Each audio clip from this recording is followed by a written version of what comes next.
Unakumbuka simu yako ya kwanza mzee? Simu ile ya kwanza uliakwaya. Hata yoyote as long as it was your first phone.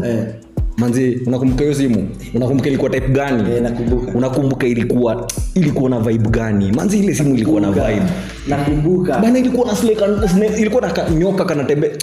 Simu ilikuwa deadly. Kama simu bwana kwanza kalikuwa kanatoka Nokia C12. Umeiko na simu yenye unaingiza hivi earphone inakwambia charging. Usicheze. Nile madate ilikuwa na mamenje deadly. Ati message inakuja unaitafuta kumbe imeenda kwa tools. Usicheze. Zile mazimu zilikuwa noma. Kage mkalikuwa kanaitwa Sokoban. Sokoban. Wallahi unafikiria Kadem kaka mtu fulani akarukisha. Yeye ilikuwa ni kama PS. Hiyo ni PS bana. FIFA mbaya sana. FIFA mbaya sana. Ilikuwa FIFA mbaya sana. Zile madai bana tuko na simu yenye iko na hiyo vinyo umesema sijui ni. Hiyo. FIFA mbaya sana. Messi anakimbia kwa wewe usicheze na zile madai. Alafu bahati